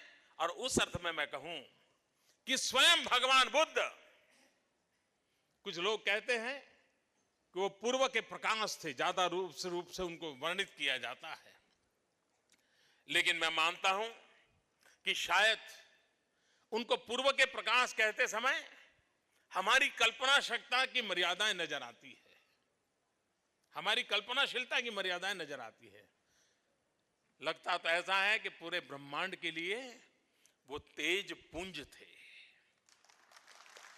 जिस तेज पुंज में से समय समय पर जिसकी जैसी क्षमता प्रवाहित होने वाले प्रकाश को वो प्राप्त करता था, और इसलिए वो अपने आप में एक तेज पुंज थे। उस तेज पुंज से प्रकाश पाकर के हम भी उस दिव्य मार्ग को कैसे स्वीकार करें, जिसमें करुणा हो, जिसमें साथ लेकर का स्वभाव हो, जिसमें औरों के लिए जीने की इच्छा शक्ति हो और उसके लिए त्याग करने का मार्ग हो।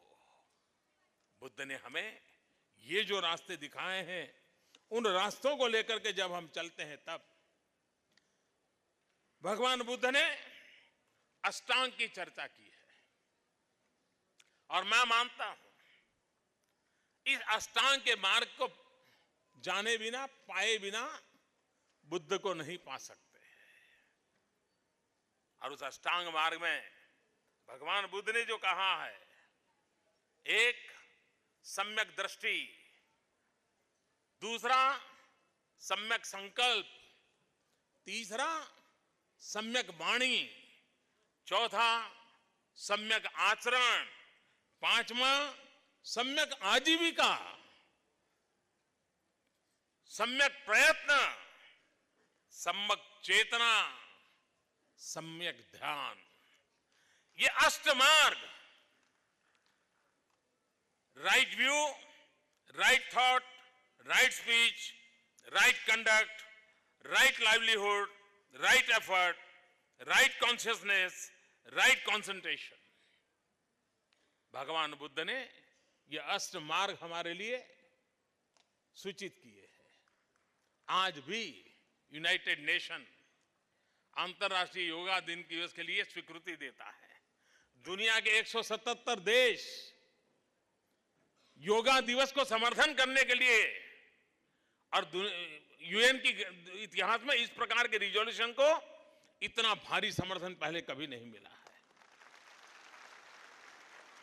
इतने कम समय में कभी ऐसे विचार को स्वीकृति नहीं मिली है पूरे यूएन के इतिहास में। वो योग भी भोग से मुक्ति दिलाने का मार्ग है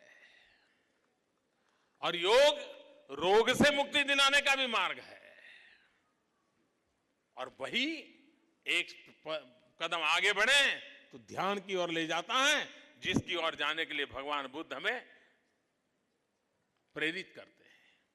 और इस अर्थ में देखें तो आज के युग में जिन संकटों से हम जूझ रहे हैं, जिन समस्याओं से हम जूझ रहे हैं, उन समस्याओं का समाधान इन आवश्यकताओं की पूर्ति करता है। पूरे एशिया में भी मैं जहां भी इन दिनों जा रहा हूं, वो राज्य सरकारें, यो राष्ट्र की सरकारें एक बात मेरा कार्यक्रम बनाते समय जरूर ध्यान रखती है और मुझे भी अच्छा लगता है जब वो करते हैं। तो कहीं पर भी भगवान बुद्ध का मंदिर है तो मुझे जरूर वहां ले जाते हैं।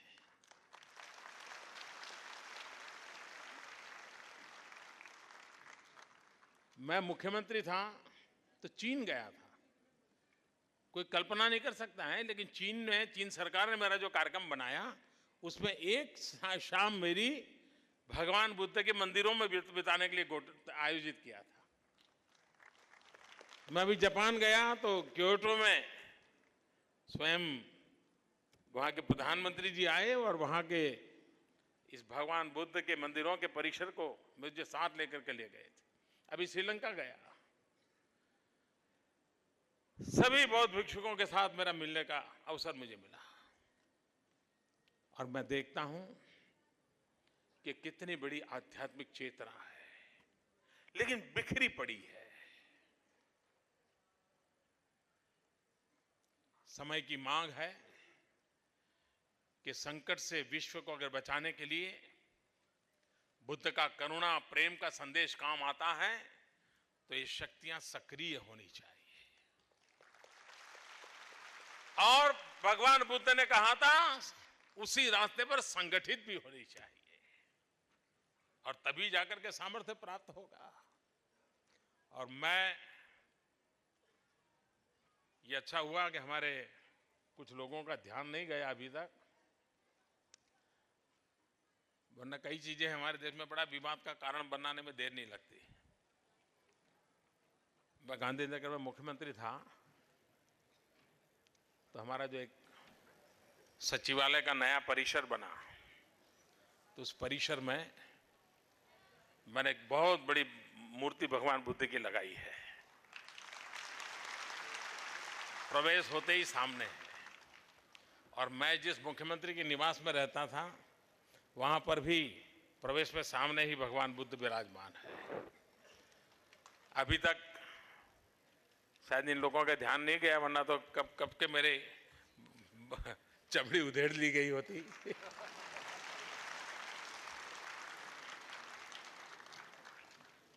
शायद एक कारण यह है,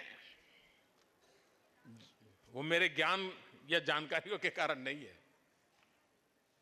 कुछ बातें होती हैं जो हमें पता भी नहीं होती। मेरा जन्म जिस गांव में हुआ, तो जब हम बच्चे थे, पढ़ते थे, तो आता था भाई ह्यूएन सांग यहाँ आए थे, यहाँ रहे थे। थोड़े बड़े हुए तो पता चला कि ह्यूएन सांग काफी समय मेरे गांव में रहे थे।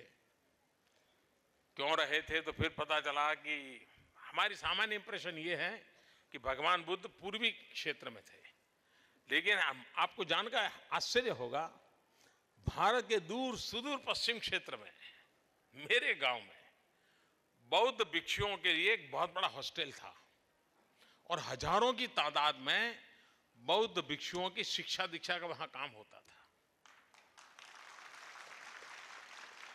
तो ये ह्यूएन सांग ने सब लिखा है। तो मैंने जब मुख्यमंत्री बना तो मुझे स्वाभाविक इच्छा हुई कि भाई ये लिखा गया तो कुछ तो होगा। तो मैंने हमारे यहाँ पुरातत्व विभाग को कहा जरा खुदाई करो भाई, देखो क्या है। और मुझे खुशी हुई कि वो सारी चीजें खुदाई में से मिलाई बुद्ध के स्तूप मिलाए, वहाँ के हॉस्टल्स मिल करके आए हैं। और हुयेन सिंह ने जो वर्णन किया था, हजारों की तादाद में लोग वहाँ शिक्षा दीक्षा लेते थे। तो उसके बाद मैंने जब मुख्यमंत्री था तो एक ग्लोबल बुद्धिस्ट कॉन्फ्रेंस की थी और बहुत एक बुद्ध भिक्षुओं को मैं उस जगह पे ले गया था। और मुझे ये भी खुशी थी कि हम एक जगह पे खुदाई कर रहे थे तो वहाँ से तो हमें भगवान बुद्ध के अवशेष मिले हैं। सोने की एक डिबिया मिली है जो अभी MS यूनिवर्सिटी में रखी गई है। भविष्य में सपना है कि भगवान बुद्ध के जो अवशेष हैं वहाँ एक भव्य भगवान बुद्ध का मंदिर बने और विश्व भर में भगवान बुद्ध से प्रेरणा पाने वाले सबके लिए ये प्रेरणा का केंद्र बने। तो मेरा नाता मैं हमेशा अनुभव करता हूं कुछ विशेष कारण से भगवान बुद्ध के साथ है, उस विचारों के साथ है, उस करुणा और प्रेम के रास्ते के साथ है। मुझे आज बुद्ध पूर्णिमा के इस पावन अवसर पर भगवान बुद्ध के चरणों में आकर के बैठने का अवसर मिला, उनका स्मरण करने का अवसर मिला और आप सबके दर्शन करने का अवसर मिला। मैं अपने आप को धन्य मानता हूं। मैं फिर एक बार नेपाल के लोगों के लिए भगवान बुद्ध से प्रार्थना करता हूं कि मेरे पीड़ित भाइयों को बहुत शक्ति दे और बहुत ही जल्द हमारा ये प्यारा भाई ताकतवर बने और शक्तिशाली बनकर के हिमालय की गोद में फले फूले।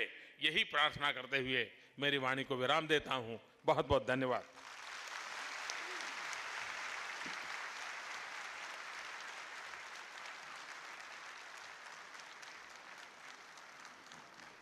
आयोजन समिति के संयोजक श्रद्धेय लामा लोब्सांग से निवेदन है कि आप कृपया आभार प्रदर्शन के लिए पधारें। May I request Venerable Lama Lobsang, convener of the organizing committee, to kindly propose the vote of thanks.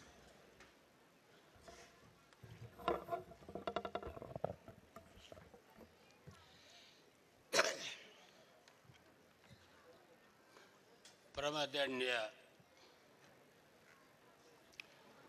हमारे प्रधानमंत्री श्री नरेंद्र मोदी जी, आदरणीय सांस्कृतिक मंत्री शर्मा जी और इस इसके जो हमारे जो संयोजन बना है उसके चेयरमैन और भारत सरकार के गृह राज्य मंत्री किरण रिजिजू जी और देश विदेश के हमारे बहुत से एम्बेसडर्स यहाँ आए हुए हैं और उसके अलावा कुछ मंत्री जी और हमारे मेंबर ऑफ पार्लियामेंट आए हुए हैं। बाकी सभी यहाँ पर आए हुए सभी बुद्ध के अनुयायी धर्म बंधु, आज हमारे लिए अत्यंत सौभाग्य की बात है कि आज पहली बार पंडित जवाहरलाल नेहरू के बाद भारत सरकार की तरफ से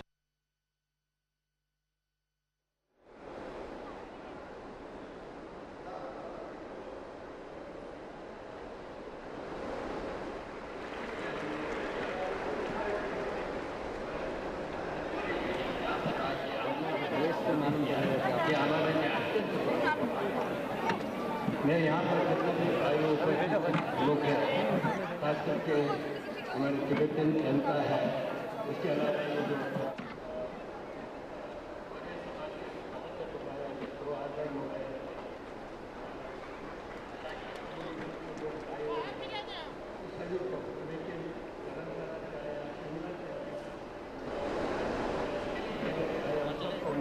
बहुत बहुत धन्यवाद। उसके अलावा कुछ बहुत से लोग बाहर बैठे हुए लोगों को क्षमा मांगता हूँ कि उनको अपने दोस्त से बुलाया फिर अंदर नहीं ला सके क्योंकि अंदर जगह नहीं था, इसलिए सबको बाहर हम लोग किया हुआ है।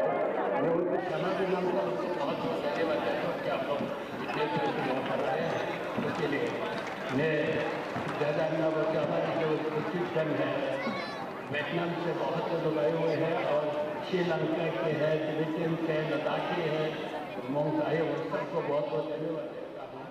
मैं प्रधानमंत्री जी से दोबारा बहुत बहुत धन्यवाद देता हूँ, बहुत आभार प्रकट करता हूँ कि आपने हमारे लोगों का उत्साह बढ़ा, हमें यहाँ बनाए हैं। और मैं समझता हूँ ये जो अभी जयंती का कार्य कर रहे हैं, भविष्य में हर साल होता रहता हो और हर साल हम लोग ये कहते हैं कि हमारे प्रधानमंत्री मैं उसके अलावा भी प्रधानमंत्री की आभार प्रकट करना चाहता हूँ, उसको बहुत बहुत धन्यवाद देना चाहता हूँ। पहले बात तो ये है कि हमारे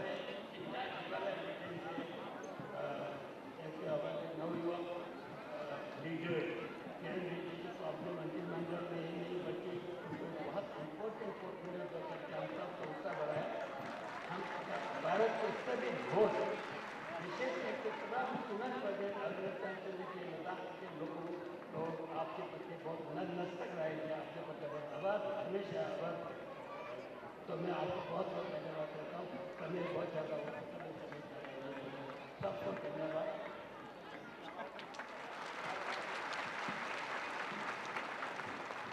हमारा राष्ट्रीय समारोह 2015 संपन्न हो रहा है।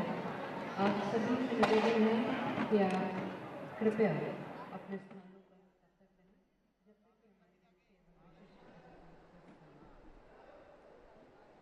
Ladies and gentlemen, may I request you to kindly remain in your seats for just a few minutes longer. जैसा कि हमने आपको पहले भी बताया कि आपके लिए जलपान का आयोजन किया गया है। जाते समय पंडाल में जलपान जरूर करें। You have come here to ceremony. We have organized some refreshments for you. Kindly take the refreshments in the pandal on your way. Thank you all for being with us.